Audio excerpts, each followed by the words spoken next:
On the day of my 3rd-year anniversary, I wait for my husband, Jonathan Myers, in the heavy downpour for 4 hours even though I'm already 9 months pregnant. I can feel the rain drenching me from head to toe. At the same time, I keep suffering from the irregular contractions. Jonathan sends me a voice message. I can hear a bell tolling and a woman's laughter in the background. Honey, I'll be home late. Quinn told me that she's never admired the cityscape at night before. The moment I'm hoisted onto a stretcher, I glance at my phone. Coincidentally, Jonathan's social media feed has just refreshed, showing a grid of 9 photos. Quinn Ferris can be seen standing in front of a floor-to-ceiling window, where an array of the city lights stretch out behind her. The caption reads, "I'm admiring the world with my baby girl." Meanwhile, I've lost a lot of blood in the delivery room. On the surgical forms, the spot that's supposed to bear my husband's signature is left empty. At 3 a.m., Jonathan wakes up in Quinn's bed. He then transfers me $5,000 and leaves a note on the transaction history. "Thanks for your hard work." I reject the transaction before dialing a number. "Dad, I've thought things through. I want to leave the country." Elizabeth's POV. The head of the obstetrics department frowned deeply when she took the report from me. "Are you alone?" she asked. "Where's your husband?" I smiled but didn't explain myself. Instead, I just said, "I don't have one." "You need someone to watch over you in your current condition," she said in a tone that suggested there would be no room for compromise, pointing to the data in the report. High blood pressure and proteinuria. Both are symptoms of preeclampsia. You're at risk of convulsions, cerebral hemorrhaging, and placental abruption at any time. "I understand. Thank you, doctor." My phone vibrated after I walked out of the consultation room. Quinn Ferris had sent me a photo. She was wearing my silk nightgown as she lounged on the couch in my home, holding the cat I had cared for the last 3 years. The straps of the nightgown had slipped down to her elbows, but she didn't bother fixing them, languidly exposing her shoulders. "This nightgown is so comfortable, Liz. Why didn't you wear it more often?" My husband, Jonathan Myers, had bought that nightgown for me when we got married. I had stashed it at the bottom of the drawer with the intention of wearing it again after I gave birth and regained my figure. I stared at the photo for a long time. I then navigated to my chat with Jonathan and typed out a message. "I've signed the divorce agreement. It's in the second drawer of the bedside cabinet in the master bedroom." However, when I sent the message, a red exclamation mark popped up. Jonathan had blocked my number. I didn't know when it happened, but I no longer had a place in his world. I wasn't known as Mrs. Myers 3 years ago. Instead, I was known as Elizabeth Berry. I was born in Cardigan and was a member of the International Doctors Alliance, IDA. I worked as a surgeon for the organization and was stationed in Yorneso. I performed surgery on the battlefield thrice, and I delivered 43 children in refugee camps. When the sounds of shelling stretched on into the night, I stitched up a 12-year-old boy whose abdomen had been torn apart by shrapnel with only a single headlamp to guide my hands. Jonathan appeared in my life when I returned to Cardigan for a 3-month break. He was an investor. A cool, refreshing scent of cologne always clung to him. Whenever he spoke to someone, he would lower his head slightly to look at them. He dedicated all his attention to them, giving them the wrong impression that they were the only person in his world. Jonathan told me that he admired people like me the most. "Did you know Elizabeth? You looked like you were glowing when I saw you for the first time." We were in his car when he admitted this to me. The dazzling city lights of Clifton sparkled beyond the window. Jonathan took my hand. He caressed the back of my hand with his thumb, as if he were handling a precious treasure. "You're just a woman, but you saved so many lives in such a faraway place. I'm just an ordinary person. What do I have to do to be worthy of someone like you?" At the time, I thought that I had finally met someone who understood me. Elizabeth's POV. Jonathan flew to Yorneso 7 times in the 3 months after we became a couple. He would always bring bountiful supplies with him, such as medications, medical instruments, chocolates, and his handwritten letters. "I saw a shooting star today, Elizabeth. I made a wish for your safe return. You're not allowed to make fun of me." I kept those letters in a metal box and carefully stashed them at the bottom of my suitcase. Later, I noticed that every letter had a tiny line of text at the end. "Send my regards to the children of Yorneso on my behalf, Quinn." Quinn was Jonathan's assistant. Or more accurately, she was his father's friend's daughter, who had been assigned to Jonathan's side for training purposes. I didn't pay much attention to her at first because she was just his assistant. But whenever I thought about the past, I realized how foolish I had been. Truth be told, my pregnancy had been an accident. I had just completed my assignment in Yorneso and was about to sign another contract to be stationed in South Sirelia. A week before my departure, the pregnancy test showed 2 red lines. I called Jonathan, who was on a business trip in Gardemo at the time. The place he was in was very noisy when he picked up, and I also heard the sounds of a woman's laughter. "What's up, honey?" "I'm pregnant." Jonathan fell silent on the other end of the line. His voice had changed when he spoke again, sounding softer and more careful as if he were handling something fragile. Really? Yes. Lizzie, he called out hoarsely and emotionally. Wait for me. I'll come home tomorrow. Jonathan kept his word and came home the next day. He had a ring and fresh flowers with him when he sank to one knee before me. Marry me. Don't go so far away anymore. I'll take care of you.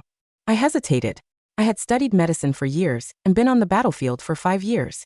I had saved hundreds of lives with my scalpel. And yet, Jonathan was asking me to throw everything away with the promise that he would take care of me. Elizabeth, Jonathan said, looking up at me with bloodshot eyes. Do you know how scared I get whenever I hear about how war has broken out again in the place that you're stationed at? I'm scared that you'll never come back. I'm terrified of the thought that I'll never get the chance to tell you that meeting you is the best thing that ever happened to me. He paused before continuing in a low voice. I know that your parents left you too soon. You've been shouldering everything by yourself since you were a child. But you have me now. Can you let me protect you? Jonathan's words struck my heart. My parents were part of a foreign medical aid team. They died during an earthquake when I was only 12 years old. I had been alone ever since. But Jonathan told me that I had him now, that he wanted to protect me. I trusted his words at the time and handed in my resignation letter. My supervisor at the IDA called me 3 times, asking if I had lost my mind. You're the best surgeon I've ever taught, Elizabeth. Are you really going to give up on everything for a man? Is he worth it? He is, I replied with a smile. Even I was fooled by the resolute tone of my voice. Everything began to fall apart later, just like a primetime melodrama. It started when I had to go to my prenatal checkups by myself. I have an important meeting today, honey. Quinn needs me to review a contract, honey. I can't leave. I'll get the driver to send you, honey. It's not like there's a difference. Jonathan had an excuse ready every time, and he was absent for all the checkups. He also started coming home later and later. The nights that I stayed up waiting for him grew longer and longer. Whenever he stepped through the door, his collar reeked of an unfamiliar perfume. When I asked Jonathan where he had gone, he smiled gently and said, I was working overtime. Quinn was there too. I can get her to call you if you're worried. I didn't question him further. I thought that I was being too sensitive. Pregnant women always were, after all. They were prone to getting suspicious over nothing. Elizabeth's POV. One day, I found a lipstick in Jonathan's car. It was absurd because I stopped wearing lipstick after I got pregnant. I was preparing some soup in the kitchen when Quinn came over to apologize. Tears streaked down her face as she blubbered. I'm the one who left the lipstick in the car, Liz. But there's nothing going on between Mr. Myers and me. Please don't misunderstand. I chose to believe Quinn at the time. Or more accurately, I forced myself to believe her words. I was unemployed and 6 months pregnant. I didn't have anywhere else to go. A person could think clearly only while they still had the privilege of choice. When they were totally out of options, they could only pretend to be oblivious. Jonathan shot a nonchalant smile at me when he came home. See, I already told you that nothing was going on. Quinn's just too kind. She was worried that you would overthink, so she insisted on meeting you to explain the situation. He walked over to me and hugged me from behind, hooking his chin on my shoulder. Stop acting this way, honey. You weren't like this in the past. The past? I was Elizabeth Barry in the past, not Mrs. Myers. My world consisted of operating tables, refugee camps, and people who were waiting for me to save them. I didn't prepare soup in the kitchen while waiting for a man to come home. I wouldn't lose sleep over a tube of lipstick. My life became stagnant after I got married. My world shrank until I only moved within 2 miles of my home. I only traveled between my home, the grocery store, and the hospital for my prenatal checkups. Meanwhile, Jonathan's business improved by the day, which also meant that he needed to meet more clients. Quinn was promoted from his assistant to his special assistant. She then became his business partner until eventually, she became the only woman who was always by his side. During an annual meeting, a woman discreetly pulled me aside and whispered, Aren't you going to do something, Mrs. Myers? Quinn stuck to Mr. Myers' side like a leech every day. Rumors are spreading throughout the entire company. I looked at Jonathan and Quinn, who were standing a distance away, clinking glasses with each other. I smiled and said, Let them spread. The woman was stunned. She probably didn't expect me to respond that way. However, what the woman didn't know was that I had investigated Jonathan and Quinn some time ago. Jonathan's name was on the deed of the apartment unit that Quinn was living in. Jonathan and I had bought that unit 2 months after we got married. On the day we registered our marriage, he had awkwardly pulled out a prenuptial agreement, saying, Mom wants us to sign this. If we don't, she won't approve of our marriage. He told me that the agreement was the compromise that he and his mother, Jasmine Hart, had reached after a long discussion.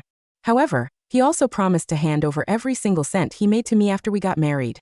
I penned my signature on the so-called prenuptial agreement with my hands that only knew how to save other people. I had no idea that on the other side of the paper wasn't the law but human nature. Thinking back on it, the agreement couldn't stop Jonathan from purchasing property or funding another person's lifestyle. It only served to stop me from intervening. One day, when I was 3 months pregnant, I was throwing up terribly. Jonathan put on his coat and left the house after he received a call. He only came back in the middle of the night, reeking of alcohol and perfume. When I asked him where he had gone, he calmly answered, "Quinn had too much to drink. I went to pick her up." When I remained silent, he added, "Don't overthink this. She's all by herself in Clifton. She has no one to rely on. I can't just leave her to fend for herself." So, Quinn was all alone and had no one to rely on. But what about me? I thought to myself. I'm pregnant with your child. I have to watch over this empty house by myself while waiting till the wee hours of the morning for you to come home. Did I not matter? Elizabeth's POV. The turning point came when I was 9 months pregnant.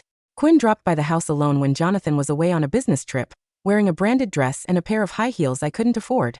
She leisurely circled the living room before smiling brightly at me, saying, "You have such a big house, Liz." I ignored her. Quinn didn't seem bothered by my lack of response. She sat on the couch and flipped through the prenatal checkup reports on the coffee table. "Oh, you're having a C-section next week." I walked over and snatched the reports out of her hands. "What are you doing here?" I demanded. Quinn smiled. Her smile at that moment was completely different from the one that she showed Jonathan when he was around. It wasn't weak or innocent. On the contrary, it sent a chill down my spine. "Do you want me to let you in on a secret, Liz?"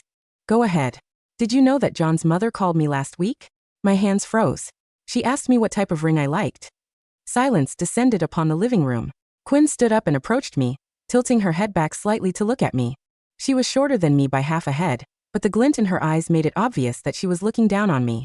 His mother told me that the daughter-in-law of the Myers family either has to be of the same status as them or capable of benefiting the company.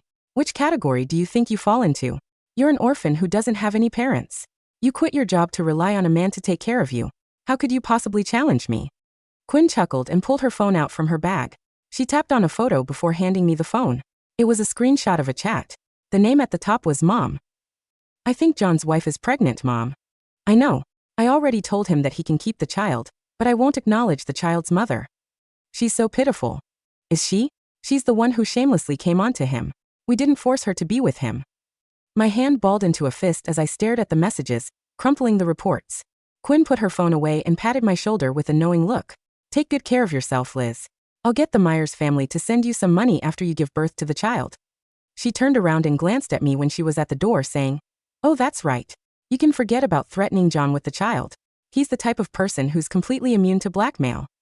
The door clicked shut behind her. I stood rooted to the spot for a long time. I couldn't help but feel that I had been turned into a laughingstock.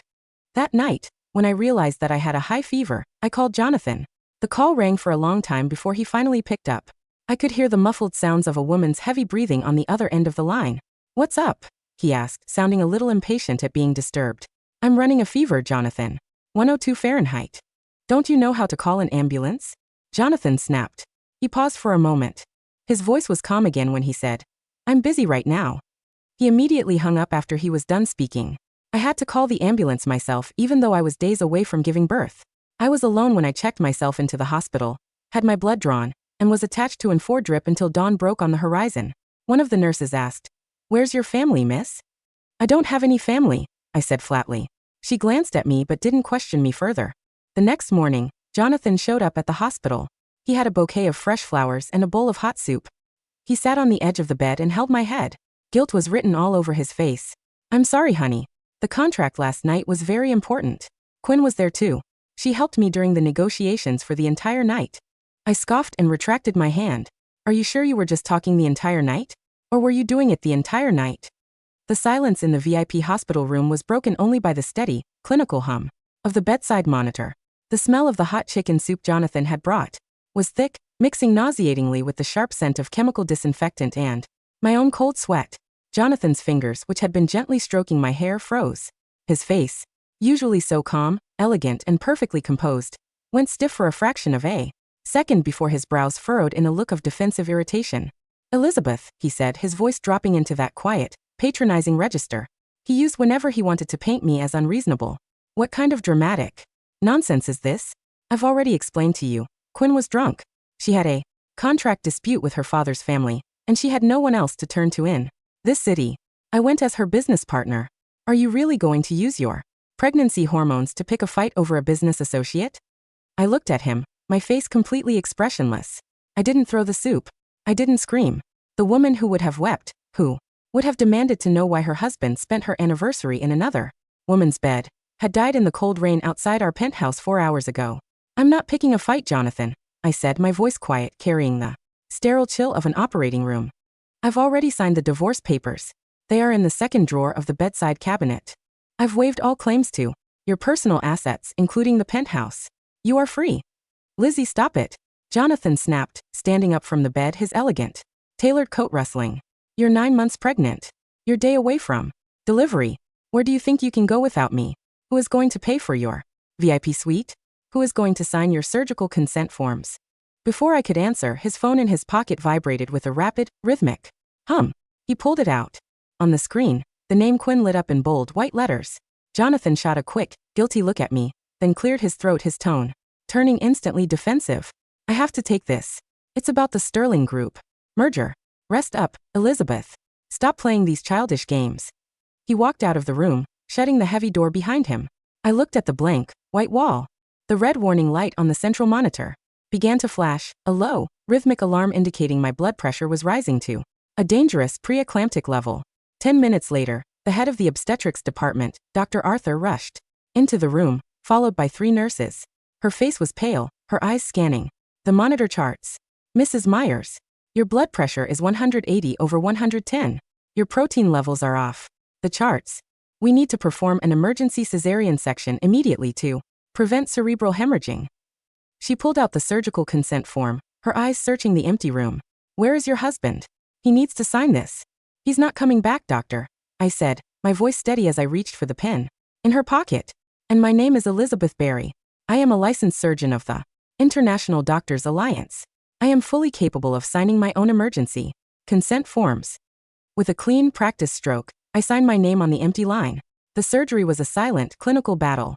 As a former combat surgeon, I knew the physical reality of my own body.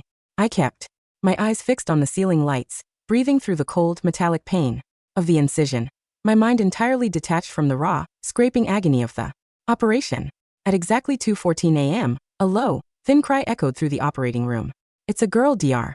Berry, the pediatrician whispered, bringing the small, red-faced newborn to my chest. She's healthy. Her heart rate is stable.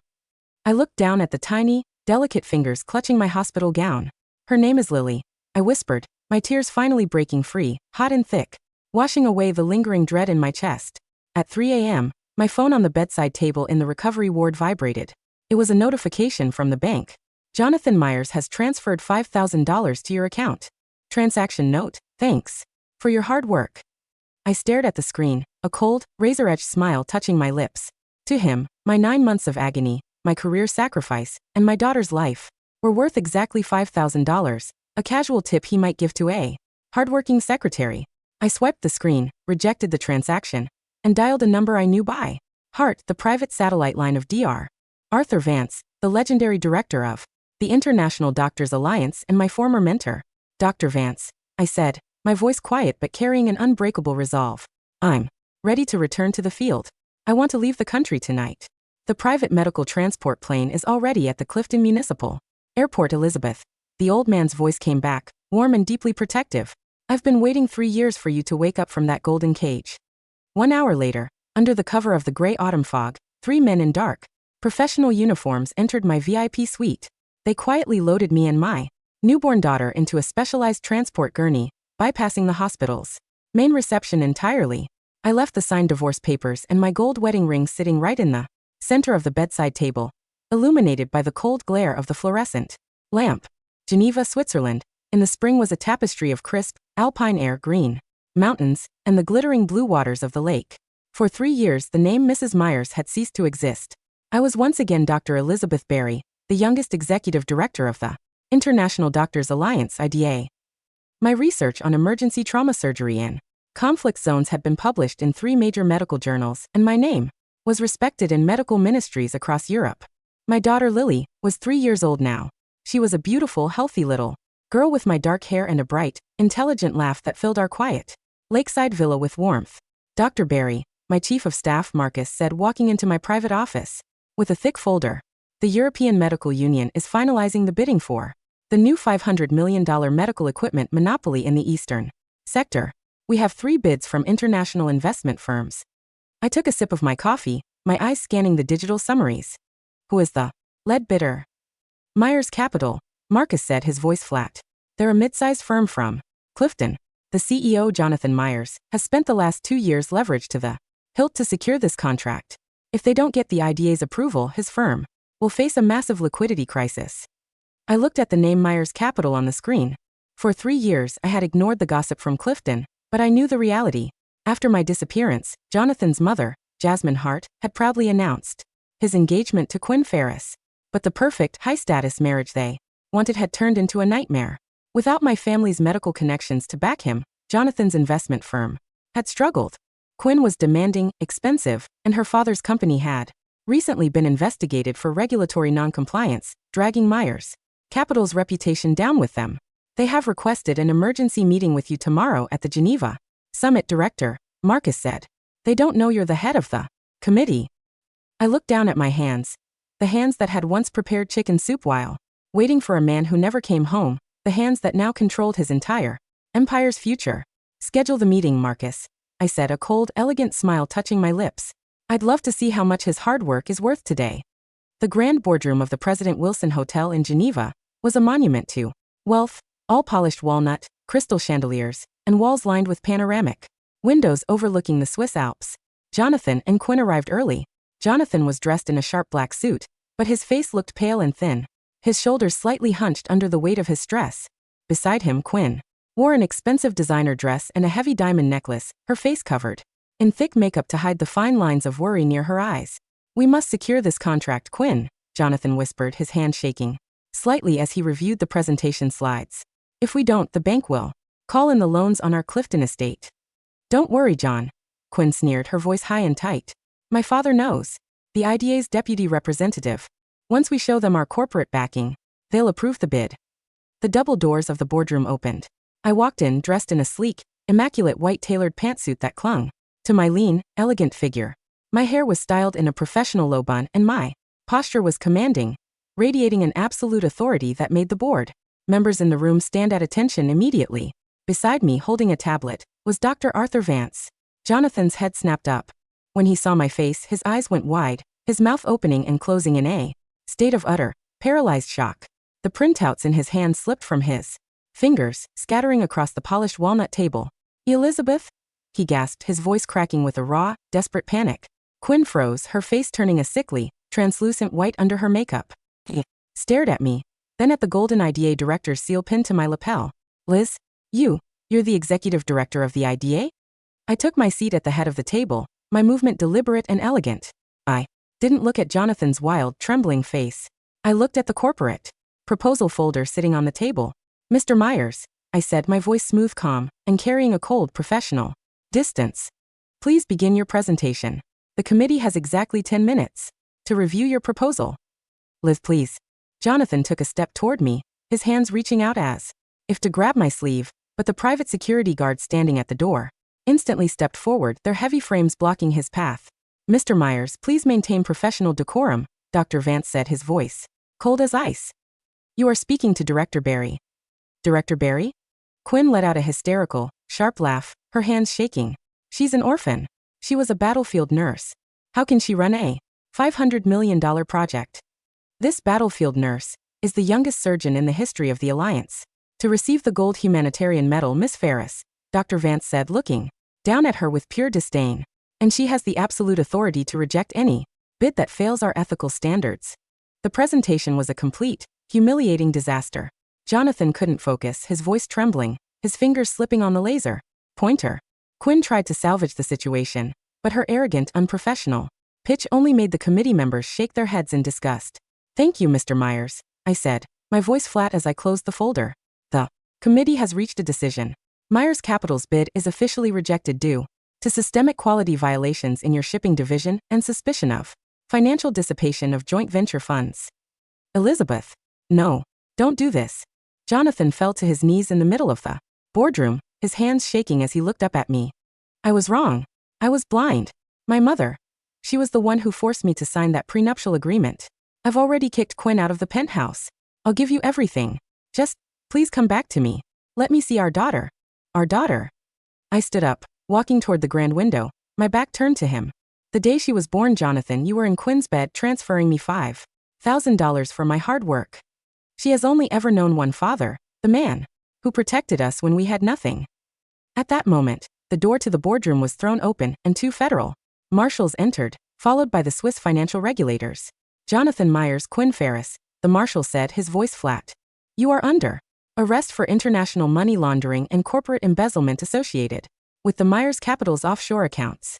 Quinn let out a sharp, hysterical scream, clawing at the guards as they dragged her away, her white designer dress covered in dust. Timothy's mother, Jasmine Hart, was arrested at her Clifton estate that same afternoon, her precious reputation permanently ruined. The sun was setting over Lake Geneva, casting a long, beautiful golden purple light across the quiet water. I stood on the balcony of my villa, holding a cup of warm tea, watching Lily run across the green grass with a small golden retriever puppy. Her laugh was bright, clear, and filled with a peace that had nothing to do with the city of Clifton. Dr. Vance walked out onto the balcony, a soft cashmere shawl in his hand.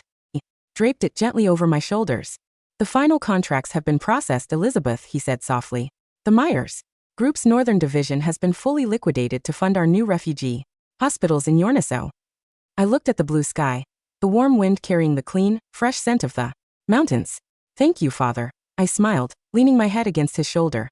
The gold-plated cage of my past had been completely destroyed, and the sky above us was finally beautifully mine.